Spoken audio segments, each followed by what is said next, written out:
नमस्कार, स्वागत है आपके अपने YouTube चैनल टारगेट पूर्व में। हम लोग इस चैनल के माध्यम से जेपीएससी, जेएसएससी और झारखंड के जितने भी कॉम्पिटिटिव एग्ज़ाम होते हैं उसका तैयारी करते हैं। आज हम लोग इस वीडियो के माध्यम से क्या देखेंगे, डाह नाटक का पार्ट 3। इसके पहले पार्ट 1 और पार्ट 2 अपलोड हो चुका है। अगर आप नहीं देखे हैं तो डिस्क्रिप्शन में लिंक दिया हुआ है, आप वहां से ज़रूर देखिए। तो देखिए, पहले लोग टारगेटपुर एप्लीकेशन की बात कर लेते हैं। अगर आप जैसे सीजीएल का कंप्लीट कोर्स करना चाहते हैं तो टारगेटपुर एप्लीकेशन क्या करें, प्ले स्टोर से डाउनलोड कर लें। यहाँ पे आपको सिलेबस के अनुसार पूरा कंप्लीट कोर्स जो है खोरठा का करवाया जाएगा और आप आसानी से 90 प्लस अंक ला सकते हैं, क्योंकि खोरठा में 90 प्लस नहीं लाइएगा तो एग्ज़ाम में आप क्वालिफाई नहीं कर पाएंगे। और एक बात आपको बता दें, जेपीएससी का जो मेंस है, जेपीएससी का मेंस का भी क्लास 2 अक्टूबर से टारगेटपुर एप्लीकेशन में चलेगा, तो उसके लिए भी आप हमारे एप्लीकेशन को डाउनलोड कर लें। और एप्लीकेशन में कैसे ज्वाइन करना है, वीडियो कैसे देखना है, अधिक जानकारी के लिए हमारा नंबर जो है 9142943957 से आप कांटेक्ट कर सकते हैं। देखिए, तो हम लोग क्या देख रहे थे, डाह नाटक का पार्ट 3। इसके पहले पार्ट 1 और पार्ट 2 अपलोड हो चुका है। तो पार्ट 3 में लोग क्या देखेंगे, शेखर का जो है मुलाकात जग्गा और विराट से होता है। उससे पहले हम लोग जो पार्ट 1 और पार्ट 2 में देखे थे, थोड़ा सा उसका चर्चा कर लेते हैं। हालांकि आप वो वीडियो पूरा देखें तो आपको ज़्यादा यहाँ समझ में आएगा। पहले दृश्य में हम लोग देखे थे, स्टार्टिंग नाटक का होता है कि घर का सीन रहता है और जो रचना रहती है खाना बनाती है। शेखर जो होता है खेत से काम करके आता है, विवेक जो होता है ये रेवती प्रसाद का जो कारखाना है वहाँ पे काम करने के लिए जाता है। तो पहला दोनों भाई साथ में भोजन करता है और विवेक चला जाता है कहाँ पर, एकदम संक्षिप्त बता रहे हैं, डिटेल्स के लिए वीडियो जरूर देखें, ठीक है। विवेक कहाँ चला जाता है, फैक्ट्री चला जाता है और फिर से वो जो शेखर है खेत चला जाता है। इसके बाद हम लोग देखे थे, जब विवेक फैक्ट्री जाता है तो वहाँ पे उसका सुपरवाइज़र से फॉरमैन में प्रमोशन हो जाता है, मंथली भी उसका बढ़ जाता है। और इसके बाद हम लोग क्या देखे कि जब मंथली बढ़ता है तो विराट और जग्गा 2 व्यक्ति रहता है। जग्गा भी सुपरवाइज़र रहता है लेकिन उसका मंथली नहीं बढ़ता है, और जग्गा का मंथली नहीं बढ़ता है। और विराट थोड़ा बदमाश किस्म का आदमी रहता है जो जग्गा के अंदर काम करता है। हालांकि जब उसका वेतन बढ़ता है विवेक का, तो जग्गा और विराट दोनों को बड़ा जलन होता है। इसके बाद अगला 2 दृश्य हम लोग देखे थे कि विराट का घर है और विराट भयंकर है। उसका बेटा बंटू जो है और बेटी ये मुन्नी जो है, तो बंटू क्या है, बीमार है, घर में तड़प रहा है। और ये मुन्नी जो है वो गूंगी है, वो भी भूख के मारे बहुत परेशान है। उसकी पत्नी जो है, विराट की पत्नी जो है भावना जो है, इंतजार करती है अपना पति का कि वो कुछ लेके आएगा तो बच्चा का तबीयत है उसका ठीक, दवा हुआ या तो फिर खाना, इस प्रकार से। लेकिन वो पी के आता, बड़ा किचकिच होता है और खाना पीना उसी तरह से वो लुढ़क जाता है। पियंकड़ आदमी जानवे करते किस तरह से सो जाता है, उसका कुत्ता भी आके पेशाब कर देगा तो पता नहीं चलेगा कि ये पियंकड़ को उस पानी कहाँ से आया है।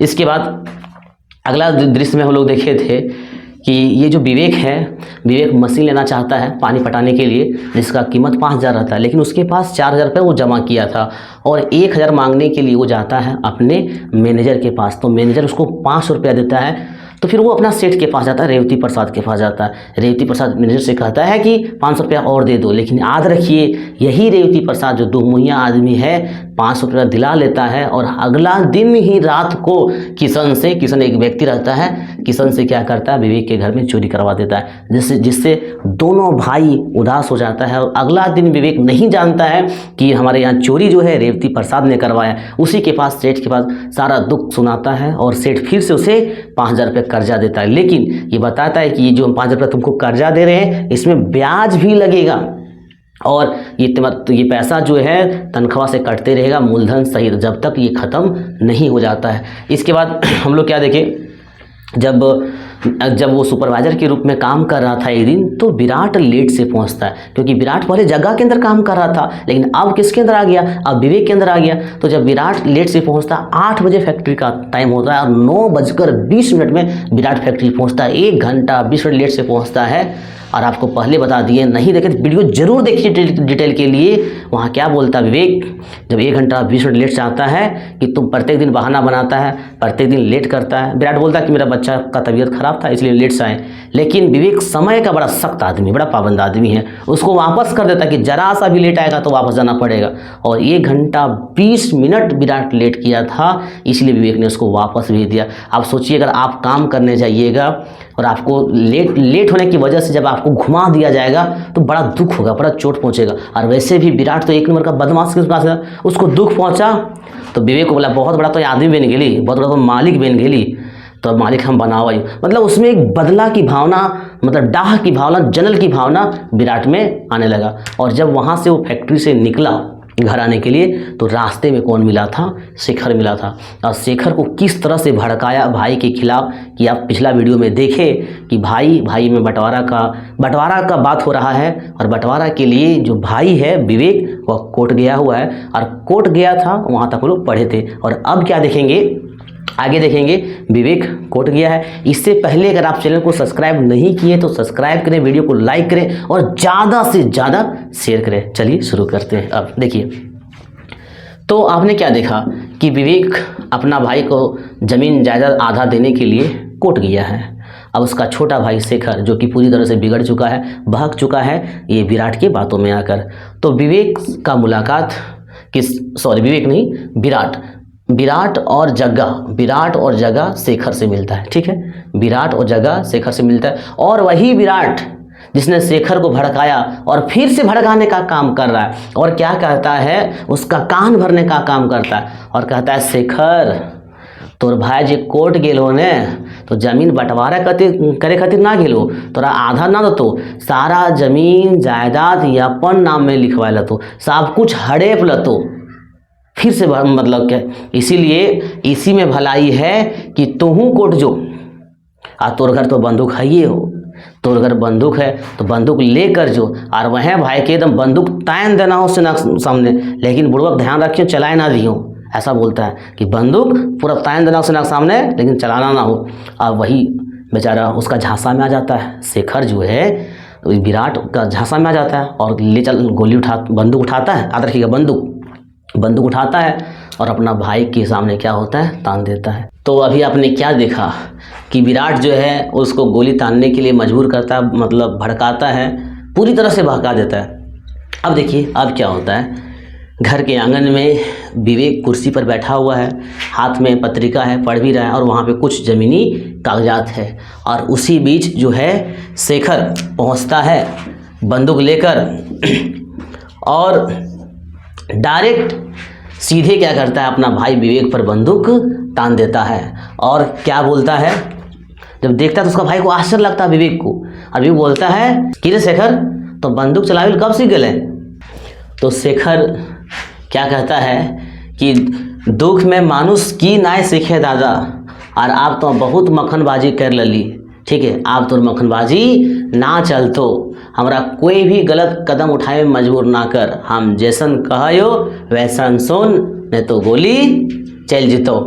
अब विवेक बड़ा आश्चर्य हो जाता है, जिसको अपना भाई को मतलब शेखर को सब कुछ मानता है, सोचता सब कुछ मेरा यही है, और वो गोली तान देता है, उसको बड़ा खराब लगता है, बोलता चला गोली, गुस्सा के मारे बोलता है चला गोली। और उसी के बीच क्या होता है, देखिए मौका का फ़ायदा कैसे उठाता है, क्योंकि पहले आपको बता दिए थे विराट बदला लेना चाह रहा था क्योंकि उसको फैक्ट्री से बाहर किया था विवेक। तो विराट क्या किया था, पिस्तौल लेकर साइड में छिपा हुआ था और इस तरह से बंदूक जैसे ही शेखर ताना, पीछे से क्या करता है विराट पिस्तौल चला देता है और उसी से विवेक का मृत्यु हो जाता है। तो अभी आपने क्या देखा कि विवेक को गोली लग चुका है लेकिन मरा नहीं है, और वो मरने से पहले कुछ बोलता है अपनी पत्नी को। क्या बोलता है कि तुम शेखर को, रचना को बोलता है कि तुम शेखर को कभी डांटना मत, फटकारना मत, उसको माफ़ कर देना, उसने जो भी किया अनजाने में किया, वो नासमझ है। और इन कागज़ों को क्या करना है, सारा जगह ज़मीन जायदाद को हमने शेखर के नाम से कर दिया है, इन कागज़ों को शेखर को दे दो।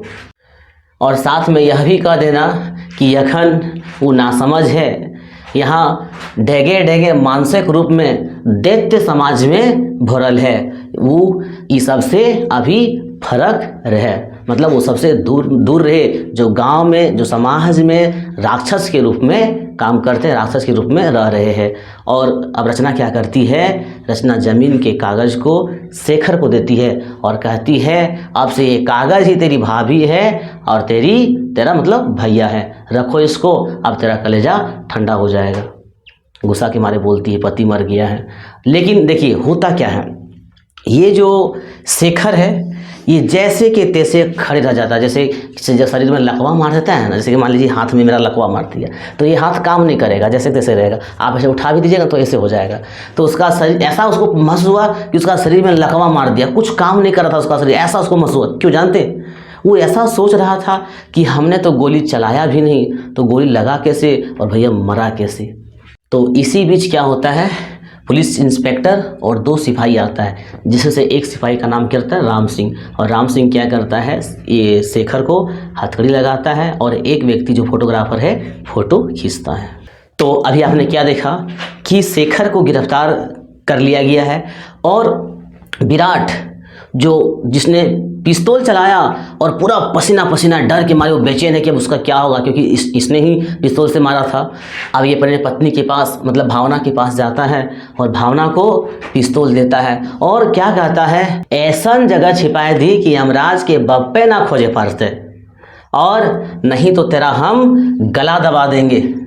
अब भावना क्या कहती है कि तुमने ऐसा नीच हरकत किया है, तुम हमें क्या मारेगा, तुम हमें क्या गला दबाएगा, मैं खुद पहले मर चुकी हूँ और मैं मरूँ या नहीं मरूँ ये मैं अपना भाग्य का फैसला खुद करूँगी। तो अब हम लोग क्या देखेंगे, ये जो अंतिम दृश्य है कोर्ट का दृश्य है और कोर्ट का परिसर पूरी तरह से भरा हुआ है। हम बता दें आपको कोर्ट में कौन कौन है, रचना है जो कि विवेक की पत्नी है, भावना जो कि विराट की पत्नी है, इसके अलावा दोनों पक्ष के वकील हैं, विराट है जो कि हत्यारा है, शेखर है जो कि विवेक का भाई है, सेठ रेवती प्रसाद जो कि बताए थे 2 मुहिया आदमी है, मैनेजर उसका ध्रुव है। इसके अलावा आपका सरकारी वकील के बारे में बताएं कि 2 वकील है, तो एक सरकारी वकील है और एक शेखर का वकील है जिसका नाम बख्शी जी है।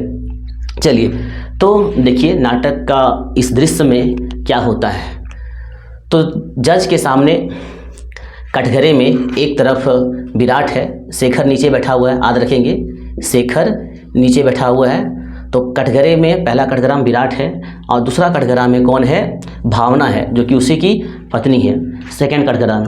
और ये पिस्तौल को देते हुए पहले भी आप जब इसके पहले देखे तो आपको लग भी रहा था कि भावना बहुत अच्छी भी है भी। तो भावना क्या करती है, पिस्तौल को देते हुए जज से कहती है कि जज साहब जो विवेक का हत्यारा है वह शेखर नहीं मेरे पति विराट है।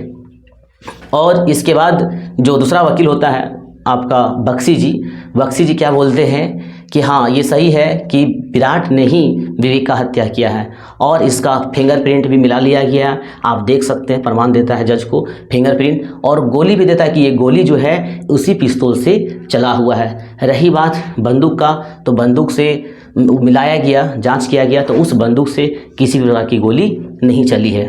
तो इस प्रकार से कोर्ट में क्या होता है, दोनों पक्ष अपना बात रखता है। इसके बाद जज साहब, ये आप सुने होंगे या तो देखे होंगे भी आजकल, ठीक है, कोर्ट अंतिम समय में जज क्या बोलते हैं कि तमाम गवाहों और सबूतों को मद्देनजर रखते हुए ये अदालत इस नतीजे पे पहुंची है कि दफ़ा 302 के तहत विराट को मुजरिम पाया गया और इसे फांसी की सज़ा दी जाती है। अब रहा देखिए, तो इस प्रकार से आपने देखा कि विराट को सज़ा मिल गया।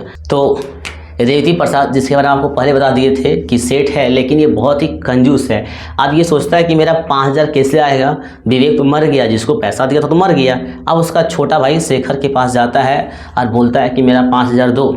तो शेखर क्या बोलता है कि हम कोई 5000 नहीं जानते हैं। तो ये बोलता है कि रेवती प्रसाद बोलता है मैं लुट गया, मैं बर्बाद हो गया, क्योंकि 1 रुपया बहुत बड़ा होता है सेठ रेवती प्रसाद के लिए, तो 5000 तो बहुत बड़ी कीमत था। तो इस प्रकार हम लोग क्या किए, डाह नाटक को एक अच्छे कॉन्सेप्ट के साथ पढ़े। ये पार्ट 3 था, इसके पहले पार्ट 2 आया था, मतलब 3 पार्ट में पार्ट 1, पार्ट 2 और पार्ट 3 में डाह नाटक पूरी तरह से कंप्लीट हो गया। आपको बता दें कि यह एक क्लास जो चल रहा था डेमो की तरह था। आपको पूरा कंप्लीट कोर्स करना है जेएसएससी सीजीएल अर्थात सचिवालय का, तो हमारा टारगेटपुर का जो एप्लीकेशन है आप प्ले स्टोर से डाउनलोड कर सकते हैं या फिर डिस्क्रिप्शन में लिंक दिया हुआ है वहाँ से डाउनलोड कर सकते हैं। रही बात कि आप टारगेटपुर एप्लीकेशन में कैसे ज्वाइन करेंगे, तो डिटेल्स नॉलेज के लिए आप हमसे डायरेक्ट बात कर सकते हैं 9142943957 में। इसके साथ ही आपको बताते हैं ये क्लास आपका जो होगा 2 अक्टूबर से एप्लीकेशन में चलेगा। और जेपीएससी का मेंस कंप्लीट खोरठा नोट्स की बात करते हैं, खोरठा नोट्स भी मिलेगा और क्लास भी चलेगा।